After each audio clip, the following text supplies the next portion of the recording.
This is Renee Adams for Radio Trop Rock, and on the line with me today is my good friend Johnny Russler from the Beach Bum Band. Johnny, how are you?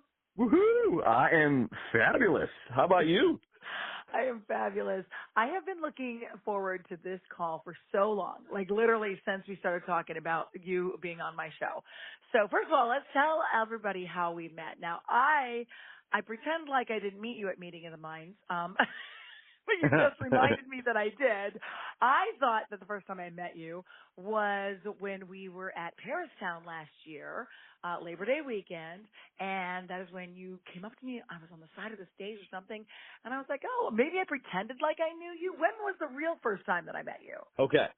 So we played, I think it was 2019. It was like the pre-COVID Meeting of the Minds, and something happened with the schedule, and we got put at like 9 a.m. or some 10 a.m. It was some ridiculous morning early spot. So I don't even think you were like coming in with all the flip-flops and the necklaces. So we were like almost done playing at that point. And I remember we played the night before at Schooner Wharf. So I had like 3 hours sleep, but about 16 Cuban Coffee Queen coffees to keep me going. Right. And then I finally, cause like I was dying to meet you because like I told you before, you were my every morning on the way to, every morning is my Renee time. So I was like, oh, I gotta go meet Renee. So while everybody else was packing up, I ran out to meet you, and then I got my flip-flop and became a flip-flop friend. Yes, and then, but I feel bad about that too. Not that you became a flip-flop friend, but because people do say, "Oh, you were my every morning," and then you weren't. You're like, "Oh," but that's okay. That's all right. Good way to start Mondays. Yes, that's a good way to start Mondays. But then we, but I had to go real quick. So it was like I was like there. I smiled. I took the picture, and I was like, "It's so great to meet you, blah blah." And then I had to run in because I was getting stink eye from the guys in my band, like, "Move your crap." So right. So that was really quick, as opposed to Paristown, and usually people recognize me because I look like hopefully a younger Sammy Hagar, and since I got the crazy hair, people recognize you like, do. oh yeah, you look like a young Sammy Hagar, and so that was the first thing I thought too. Look at this guy, but you know what? I think too that because, and this is only my own personal thing, other than watching you play is really fun and really great. But because what you do as another job in your other life is how I started connecting with you, because my son is on the spectrum, and I have been the advocate for probably every mom in this town, I think, on what to do. And you started talking to me about, tell everybody what your other job is, just for me, please. Yeah, I am a special ed teacher by day. So, and we just finished on Friday was the first day off that I had. But ironically, I played a big benefit for my school. So, wow. And I said to everybody, I go, just when you thought you're going to get 3 months off from seeing me, and here we are the next day.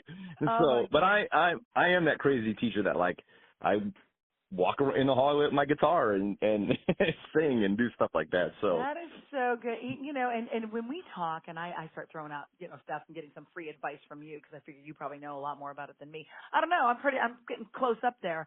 I think it's funny though, because when you do have a child that is on the spectrum, you tend to want to know everything you can from anybody else who's been through it or works with it. And that was you to me. I was like, no, stand next to me. Let's keep talking. So other than watching you be this fabulous person on stage, I love you and think you are a fabulous person in human real life as well, just so you know that. And it's crazy because when I first got into teaching special ed, and that was a decision. I worked in advertising and I had a great job, and I consciously at 36 years old decided to go back to school and be a special ed teacher, which a lot of people think is crazy. Yeah, you know what I mean? I thought it's crazy. I can't wait to get mine out the door half the time, right? So, I always make a joke that I've dedicated my life to poverty. You know what I mean? But just with autism, how much it has changed in the past 15 years. Like when I first got into teaching special ed, it was just autism.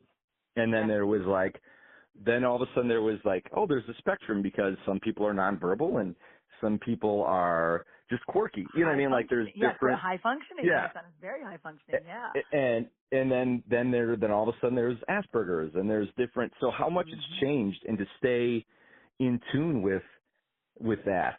Oh, And I the bottom learned so line, much. Yeah, you learn so much along the right. way. Yeah. Oh my gosh, yeah. And the bottom line is like, and the biggest thing that was important to me, and this is cheesy maybe or soapboxy, but was that you are kid first, or student first, or person first. So it's not like autistic kid; it's a child with autism, because Hmm. you're the person first.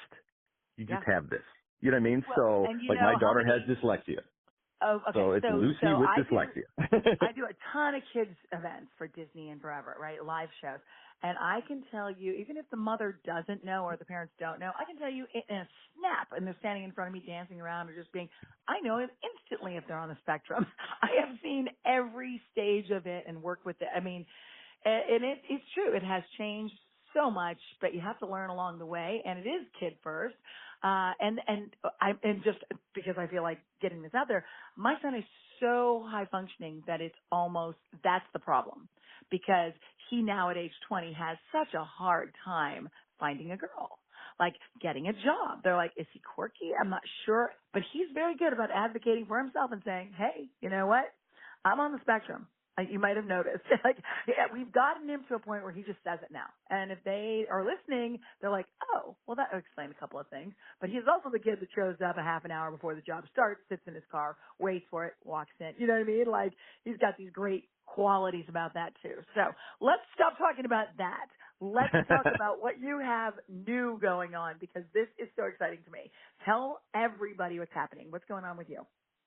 So we have put out, the Beach Bum Band has put out a live album that is, well, I literally hit the distribution button before we got on the phone, that hopefully it's supposed to be June 15th, that the whole live album is recorded. And I wanted to do it so bad. And being teachers, it's, during the winter and being up in Chicago, it's hard to find a lot of places to play. Like right now, I'm playing tonight. We're playing these fests. You're playing outside. It's super easy in the summer, but in the winter is like, I'm like, hey guys, this is the time we should write songs, or this is the time we should record an album and get things done. So that's kind of been the process. And I, since being a little kid, like 13 years old, loved Kiss Alive. And that was the album. I was like, wow, that's so I remember incredible. you Like that they telling me did that. that. And just like, that was it. And I loved live music, and I still do. Like, I don't care if it's jazz, country, trop rock, reggae, I love watching live music. And so that was it. And I finally said, guys, we need to make a trop rock album or a live album. Like, we should do our stuff. And a lot of the previous songs that we did from, like, the old, I like to call it the olden days now, but weren't, like, there was no radio trop rock, and there was not really a good way of getting your songs out there except hitting the streets and playing it. And I wanted to do these songs some justice and bring back some of the songs that we still play in our set list that some people don't even know. And I was like, guys, like, the best way to do it is let's do a live album. And then I had somebody, like one of the guys in the band, like, well, nobody in trop rock really does live albums. So I had to go way back into the vault, and I got to give a shout out to Jerry Diaz, because he had a band called Key West the Band, and it was the only, I'm sure there's other ones, but there was the only, like, full band live one I could find, and it was like live at a marina. And I was like, here you go, guys, here's a live one. And that was all I really had to go with, and we did it. Didn't And you I think was, that your band members were scared or something? They're like, it's not going to yeah, sound good. they were, because, you're like 50-50 on, you could have an off night, you could do that, and you're paying a lot of money for an engineer to come out Yeah. and record it and engineer it. And if it goes bad, it could be bad. And then what happened is, this is the behind the scenes thing, is of all the times in the world, I ended up getting a cold. And I No. was all stuffed up. And you can kind of hear it. This is like the trick thing. When I'm talking, you can kind of hear it. And you can't hear it when I'm singing, but I took like every hot toddy thing, every Mucinex. I went in so strong with this. I'm like, oh my God, I'm going to destroy this whole thing. And that's what the guys are really nervous about.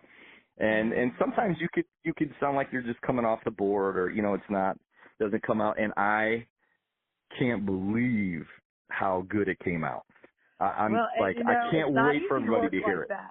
You did great though. I'm telling you right now, when you are sick and you can't control that, you just wonder, you're like, am I going to get through this?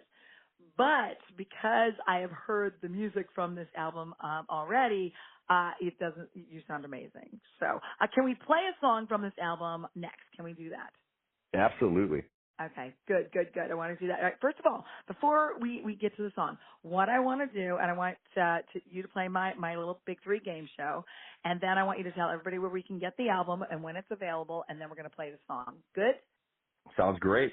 Okay, so here goes with the Big Three. Question number one is, very quickly, when you're traveling, do you like the aisle or the window? Typically, I like the window, but it's not for looking out the window. I like to sleep on the plane. So I like to lean my head against the wall of the window and fall asleep. Yeah, me Yeah. too. So that's I the act like only it's my reason own why. corner. Right, okay. Question number two, what is the most used app on your phone? Probably, I hate to admit it, but like Facebook. You know, like I feel like I have FOMO. An addiction. No, I'm just kidding. Yeah, I know. It is. So, well, plus, like you're posting when we're going to play next, and you're trying to promote the band, and then I like to put up the pictures of my kids and stuff like that. Oh, I So know. Don't you feel like you're yeah, constantly like, here's my life, everybody, here it is again, here's some more. Yeah. That's okay, but people like to read it and they like to see it. I like all your stuff. You see my little heart? Okay. I totally do. All right, so question number three, the most famous person's phone number you have in your phone. And this is only to you. It could be famous to you. But who do you think's the most famous person's number you have in your phone? Besides you. Oh, yeah. Okay. Besides you, I think it's J.L. Jameson. Wow. I think that's who. I think I have somebody else too, but JL's the one that I think has an incredible story about how he was with Buffett and how he met Buffett and how he became like the guy. You know what I mean? So yeah. And when we play Meeting the Minds or anything that Jameson Productions is doing, I'm like excited to see JL, because a long, long time ago when Buffett was doing those Cheeseburger and Paradise openings, we were fortunate enough to be the band to play with them for like 4 of those events. Oh man, that's awesome. And that's when it was like probably the most terrifying thing too, because we didn't get a set list. We were trying to guess what Jimmy was going to play. So, and his catalog is huge. So JL was like, just how cool and calm and collected he came in, is like, yeah, man, we do this all the time. He was the guy. And then just because I love Key West so much, I like envy or like want to live vicariously through, like, what does JL do down there? You know what I mean? So, and what's funny is, didn't you just see this post recently that he had, I don't know, people were in the studio or doing a tour or something, and he was in the pictures, and I was like, he sits in there and gets the lit. Wow, right? Just very cool. yeah, He's a great he's like the guy. he's like the I don't silent have his assassin. number. That's Yeah, cool. he's like the All right. silent behind the scenes guy. Yeah. That's a great answer. No one's given that. That's amazing. Okay, tell us where we can find this new album. So on June 15th, it should be dropping everywhere digitally. And we are going to have the hard copies. We're just pressing a limited few hard copies because people just don't buy, CDs like they used to. And so we're only going to have I think 100 copies of the physical CD with all the artwork and all that stuff. And that will be available at shows. But everything else will be streaming, Spotify, Amazon, all the good places.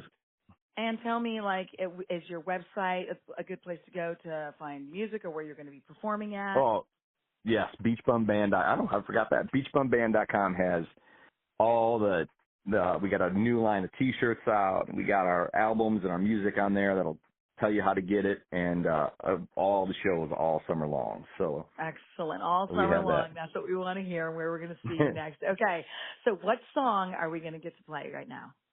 So this song is called Irresistible, and it was off our second album that was 2009, and it is a reggae-ish song, but it's one of my favorite songs that we play that's in the reggae style, just because it's a nice poppy reggae feel to it, and I felt like it was a good balance between like trop rock and the Caribbean and all that good stuff, and that's where it's at. And I got to give a shout out to Dan and Sharon Mueller because they let us come in their house in the middle of December and record it at the Port Indecision. So I got to give them a big shout out.